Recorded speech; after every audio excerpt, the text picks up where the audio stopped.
Welcome to the Private Practice with Soul podcast. My name is Dr. Storme, and I help private practice owners align their business back with their soul's calling, with their big vision and with their soul's purpose. Unlike other private practice coaches, I've traveled the world in search of spiritual resources, spiritual tools, education and information so that you can have the transformation that your soul desires and needs so that you can up-level your business. How much fun is this? I love it so much.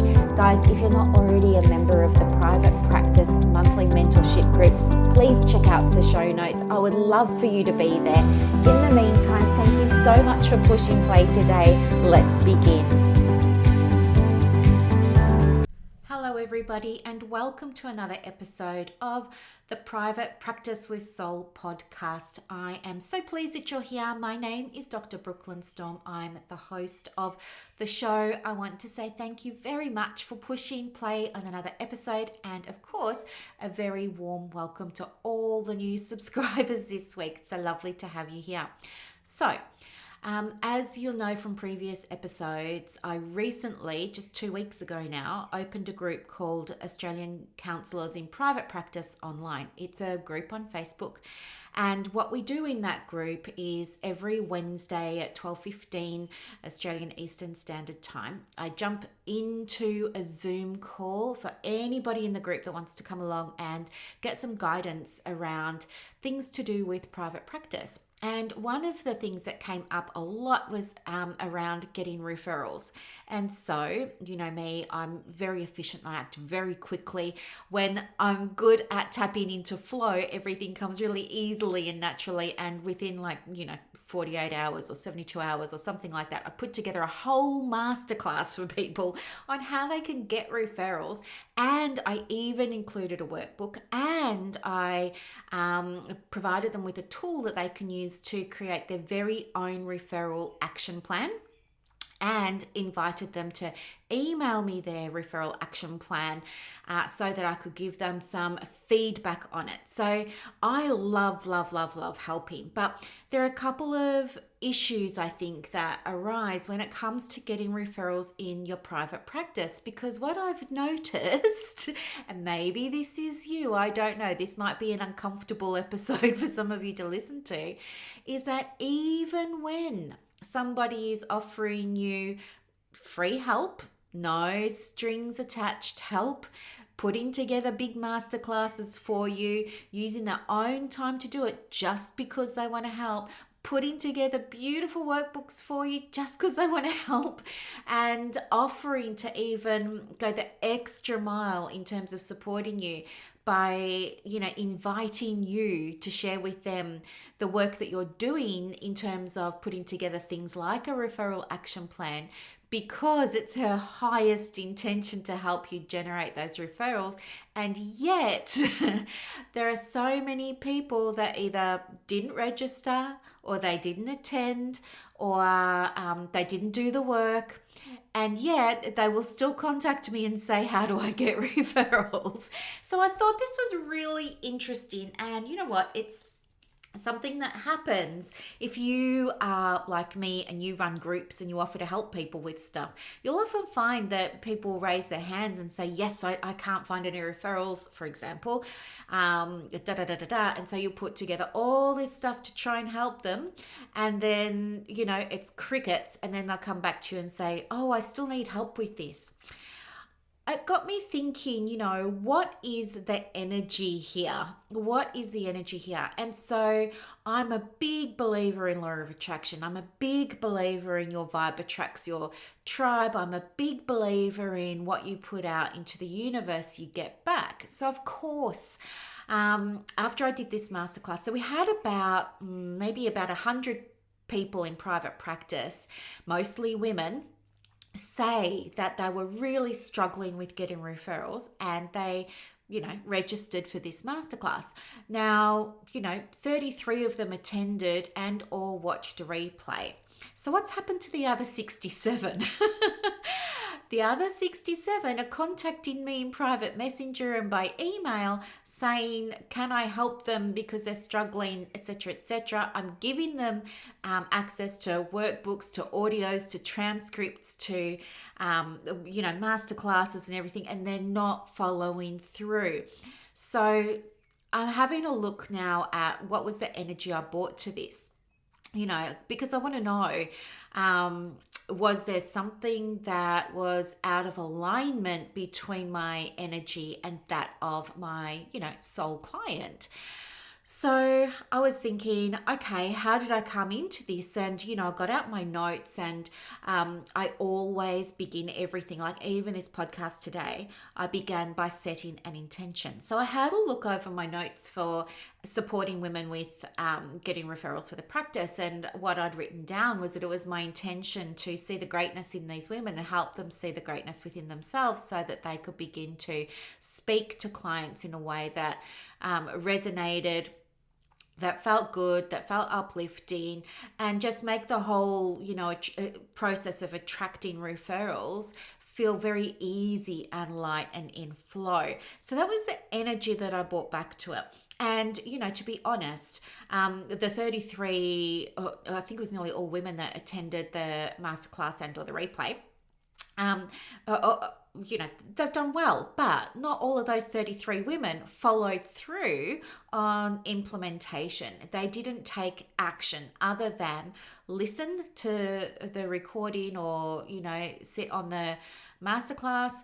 Some took notes, some didn't, some listened to the audio, some didn't, some downloaded the transcript, some didn't. And I can see everything because I've got access to all that information from the back end of my platform. So I know who's done what, and I know who hasn't done anything as well. And so I just got so curious about this, and I thought, okay, there are people that have been brave enough to put their hand up and reach out and say, I need help, yet they're not accessing the help when it's provided. And I thought, I wonder if there's something I'm not doing. But when I had a look, I thought to myself, okay, they've got a video they can watch. If they don't want to, spend an hour of their time watching a video, they can just listen to the audio. They can fast forward, rewind, pause. So I thought that was convenient. I thought maybe including a transcript would help so that people could just skim over to the sections that were relevant to them. I thought having a workbook would help the more kinesthetic learners because then they're actually doing something. And then I thought that by offering to give feedback and guidance on people's referral action plans that they create as a result of this approach, that they would then be able to feel more confident, more empowered, more excited, more just like it was just going to be so much easier for them, and because they're going to realize that they're not selling to people, they're attracting people, right, to the practice. So I was confused about what was happening here, and then I started to connect more deeply in with my curious energy about what was coming up for people. And I guess it's hard when you don't know. I mean, we don't know what we don't know, and I think we always have to be careful about making assumptions, don't we? We have to be so careful about making assumptions. I mean, there could be all kinds of reasons why people haven't followed through with their intention. There could be, I think as women in private practice who are trying to market our businesses, sometimes we question ourselves and we question our own worth, don't we? We think to ourselves, what did I do wrong that didn't land for these people? Or how could I have done it better? What did I miss? And so I think, even I fall into that trap sometimes, which is why I'm sharing it with you now. I'm not a guru or anything like that. I'm just like you guys, just sharing my experience. But I think what I realized about myself was I was getting in my own head about what was going on with this masterclass. And I was getting caught up in ego mind, which is, it happens, doesn't it? And, I was making it about me. I was thinking, oh, what did I miss? What didn't I do good enough or right enough or, in a way that didn't connect enough or whatever. But I think at the same time, it's good to be able to reflect, but it's also good to be able to know what assumptions you're making behind your reflections, and then to also have a look at, the other side of the coin, because as Barbara Streisand and Robert Redford had in that movie, the mirror has two faces, and it's so true. The mirror does have two faces. So then I thought to myself, okay, let's connect in with the energy of mostly these women who said they wanted help but didn't actually access the help. What was going on for them? And you know what? It was really interesting to just be open and just connect into my heart space and think about what may have been going on for them. And what came through for me was all kinds of different things, of course, like all that mental chatter comes in, doesn't it? Of, they were really busy and this, that, and the other. And that's all fine. But I like to dive much deeper. And I think perhaps what may have been at the bottom for some of these people were, in a way, we kind of hold on to this identity of who we are in private practice, or what private practice would be like. And if we're exposed to something often enough, as in life, so in practice, it becomes our experience, because it becomes our belief, right? That belief sits in your subconscious mind, which, as I've mentioned to you before, is 30,000 times more powerful than your conscious mind. So if you hold a belief because you've been looking at everybody else in your group say it's so hard to get a referral, well, it's going to be hard for you to shift that belief, especially when someone like me comes along and says, hey, I've got a really easy way for you to do this, and it's less about strategy and more about who you're being and more about your feminine energy. That can kind of feel so far removed from what people believe that they think it can't be possible, it can't be true, it can't happen for them, maybe it happens for everybody else. And so what I realized was that what's possibly going on for a lot of women in private practice when it comes to attracting referrals, there are a few things. I think first of all, when you're presented with a solution, like, I know that's not the right word, but you know what I mean. When you're presented with an answer, when you're presented with that guidance, when somebody removes that obstacle for you, well, then all other things come to the surface, right? Your other fears come to the surface. So some of those fears could be, well, okay, Brooklyn's shown me how easy it is to get referrals and fill my diary, and that I can do that in a way that is aligned with my values, where I can do it in flow, that's, going to allow me to call in soul level clients. So when she removes that obstacle for me, then holy smoke, what happens if I get clients? I don't have all the systems in place to handle referrals at the moment. I don't have finance set up. I don't know how to do my invoices the right way. What if I get people from an NDIS and I don't know if I need to be registered or not? What if I don't know what the item numbers are for the thing that I'm billing? What if I don't want to work with some kinds of people, yet they're trying to book appointments for me? What if people don't want to work with me because of my fees? What if I get cancellations and I don't really know what to do about a cancellation? And what if people are then going to go and look at my website, and to be honest, I haven't touched my website in eons, and I haven't done a blog post in 6 months, and it looks like a ghost town on there. So if I suddenly remove that obstacle about getting referrals, it's going to create a bucket load of extra work for me, and I just don't have, the mental, spiritual, or energetic space to deal with that extra work right now. So do you know what? I'm just not going to take that help and get those referrals in, because a referral is going to mean an avalanche of extra work, and I don't want to do that. I would say that's what's going on for some people, especially people who are new in private practice, because they don't have all those systems set up. Or if they do, they're not confident yet in how to implement them. So that's one thing that came through for me. The other thing that came through for me was that there could be fear of failure. Well, what if I get, what if I remove all my obstacles around getting referrals and it still doesn't work out, right? Now, of course, this depends on how each of us as women defines what success is in our private practice. And I know many of you Define a successful private practice as one where you're working school hours and not on weekends, and you're getting paid your worth, and you have time to spend with family, do school pickup, be home for dinner, put the kids to bed, take them to basketball and netball and football and cricket, and all of those sorts of things, right? You've got more balance. You can go to Pilates and yoga, right? And you can take time off and not freak out because the practice isn't bringing in any money. But if that's how you define success, for example, or was I talking about failure or success? I was talking about failure, wasn't I? So let's say that, this is how you define success and you're worried about failing.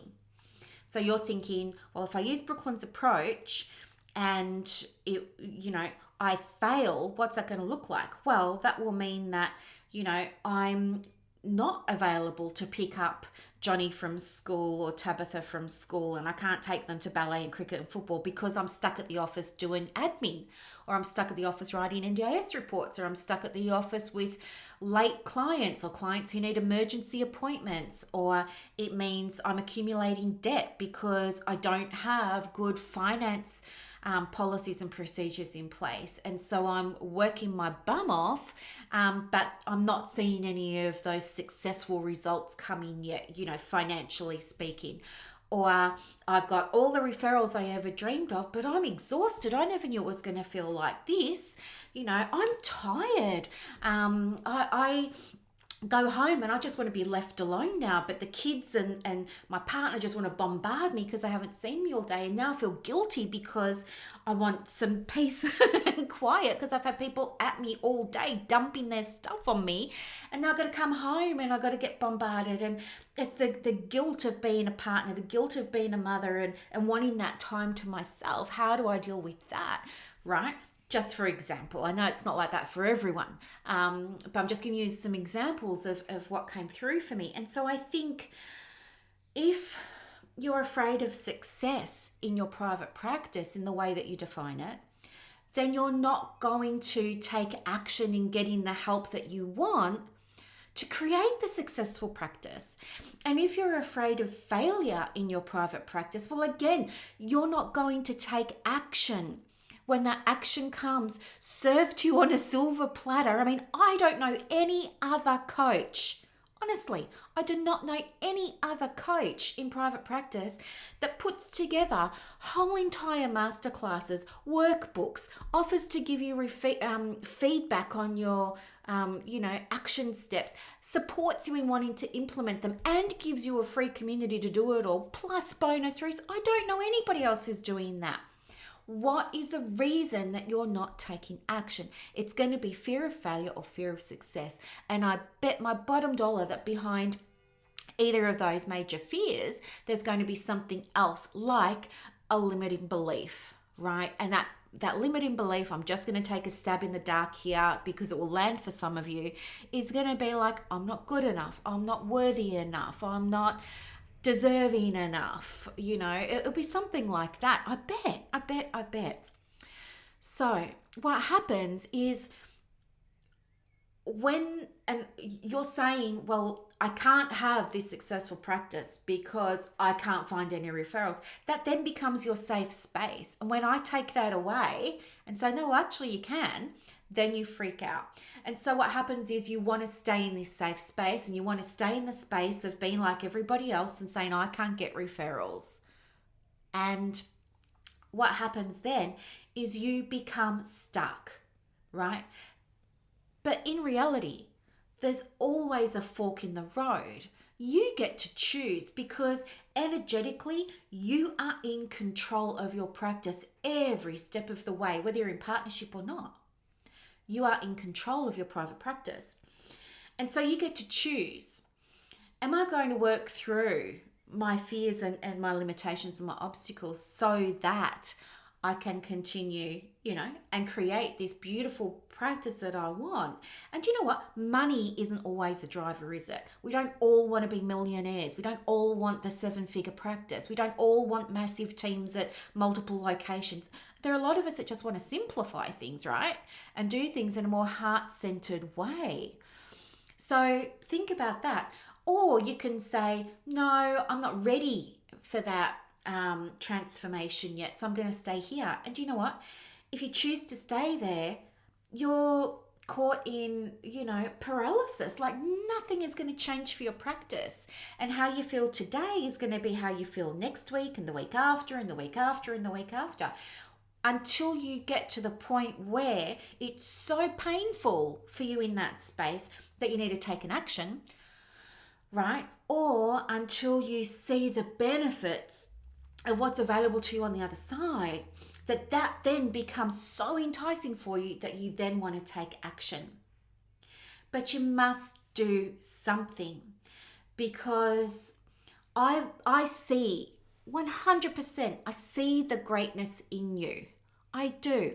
I do not believe for a second that you invested time, energy, money, resources, sacrifice to pursue a career in a helping profession if you didn't feel like you're put on this earth to make an important contribution, to make an impact, to help a group of people that really, really, really, really need your help right now.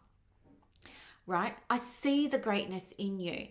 I believe you feel the greatness in you as well when you're not caught in your head. I think, by allowing yourself for a moment to step back and drop back into that feminine energy of why you want to help people and why it's important to you to have that private practice and what's going to become available to you when you do create that practice. And then you look at how can I embody that as a woman in private practice. That's when you start to make decisions, right? And this is something that I help people with every single day. And if you find that you're in this situation, then I invite you, please, to come and look at the private practice method. The private practice method teaches you how to move through those limiting beliefs that are stopping you from developing that beautiful practice that you have, and that are stopping you from stepping into your greatness further in the world around us. It's going to show you how you can show up for your clients in a way that feels really congruent with who you are, with your values. It's going to show you how to attract the right clients to your practice without you feeling uncomfortable about it.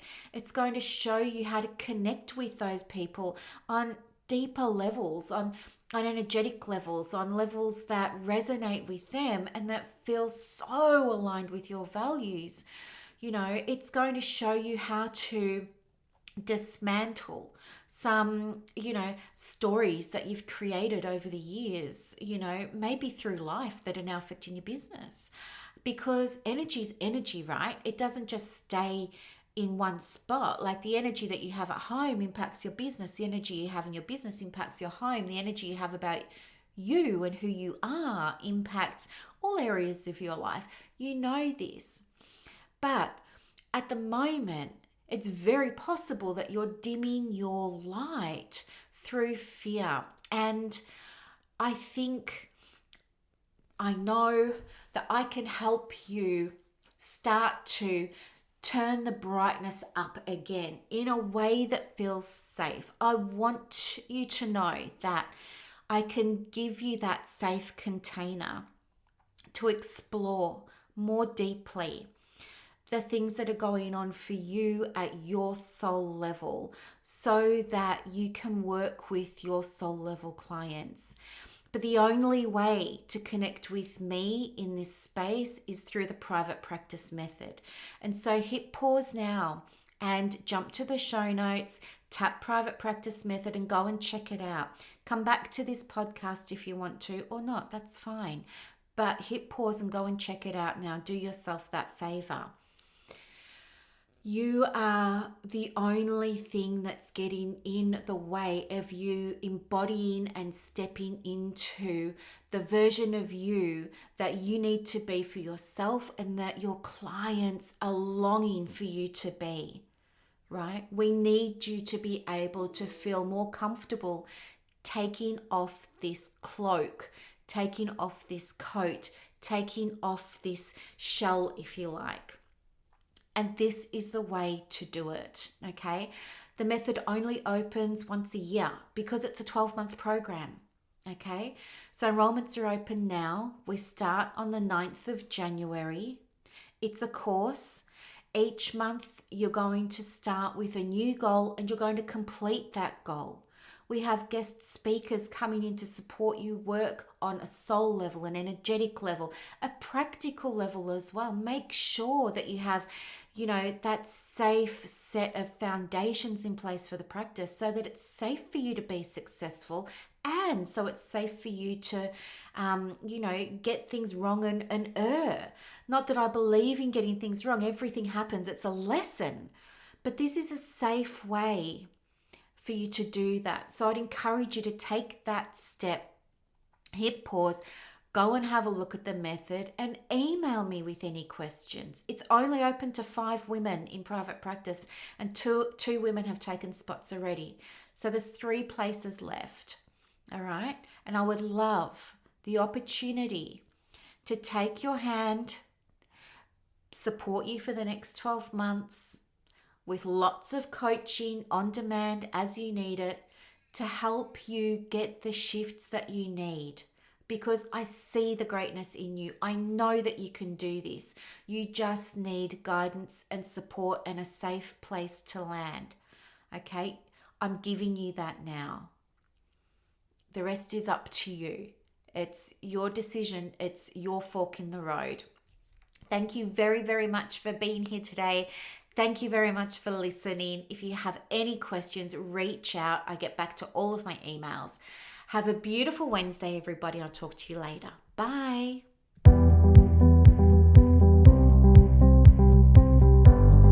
Thank you so much for listening to this episode of the Private Practice with Soul podcast today. If you're looking for clarity, if you need help with branding, your processes, and bringing everything into alignment with your soul's purpose for your private practice, head to the show notes and click the link for more information about the Private Practice Monthly Mentorship Group. You are going to love it. I can't wait to see you in there. Thanks so much for listening. Bye.